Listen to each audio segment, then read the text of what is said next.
y a quand même énormément de changements, il y a quand même beaucoup de choses qui sont vues. Et moi j'ai l'impression que ces dernières années, je n'étais que sur des tournages labellisés éco-responsables.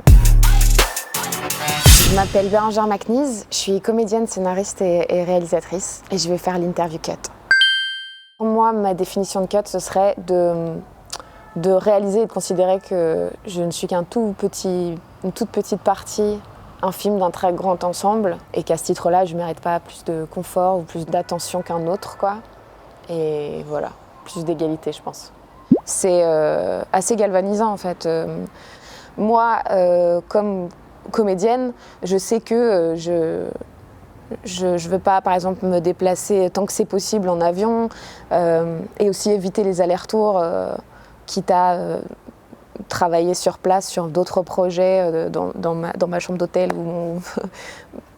pour éviter de trop consommer en termes de transport. Après, j'ai pas du tout de leçons à donner, je pense que chacun fait comme il peut.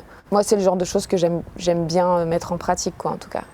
Je trouve ça très valorisant à la fois pour le projet et puis pour les corps de métier. Il y a cette impression de pouvoir à la fois faire du beau, mais de le faire dans le respect. Je trouve ça hyper gratifiant. Je pense que c'est hyper difficile aujourd'hui de ne pas se rendre compte de l'impact de nos actions sur l'environnement. C'est plus du tout abstrait, quoi. Ça devient vraiment extrêmement concret. Donc oui, ça me paraît vraiment essentiel à échelle personnelle, mais aussi à échelle de corps de métier et d'industrie, de prendre ça en charge maintenant. À échelle d'un projet et d'un groupe et d'une équipe entière, il y a un espèce d'effet de mini-société, j'ai l'impression parfois sur un projet ou un tournage. Et que de pouvoir mettre ses ambitions à cette échelle-là, on a l'impression de pouvoir contribuer davantage parce qu'on voit plus concrètement déjà les changements et les implications que quand on est à échelle très personnelle. Non, moi je pense qu'il y a une conscience qui s'est faite progressivement. Je pense avoir été dans ma jeunesse assez sensibilisée à ça. Et donc il n'y a pas eu de moment clé où je me suis dit « Ah mon Dieu, c'est vraiment terrible ce qui va nous arriver si on ne fait pas gaffe ». Je pense que ce qui aiderait à aller plus loin, c'est que ce soit quelque chose qui soit mis en pratique dès le début, en fait, dès l'organisation du tournage, dès l'élaboration du plan de travail, pour que justement des aberrations qui amènent à une surconsommation ou des déplacements qui n'ont pas vraiment de nécessité puissent être évités et que ce soit une notion qui est aussi importante que d'autres dans ce plan de travail.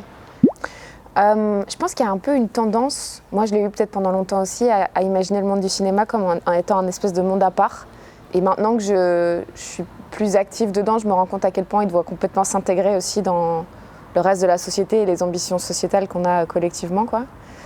Et plus j'ai l'impression que ce monde-là considère qu'il est à part, plus ça peut me mettre en colère. C'est plus tellement le cas, je trouve que c'est plus tellement le cas. Mais les quelques fois où ça peut arriver, s'il y a une forme de décalage à cet endroit-là, c'est vrai que je trouve ça de plus en plus pas en adéquation, quoi, avec le reste des avancées et de ce qui se passe dans le monde. Je crois avoir une cantine qui fait attention aussi à... Mais c'est déjà le cas en vrai, hein. C'est beaucoup le cas. Mais des cantines qui font attention aux produits qu'elle utilise et qu'elle source localement. Peut-être aussi un peu de végétarien, mais je sais que c'est pas populaire, quoi. Moi, ça me dérange pas.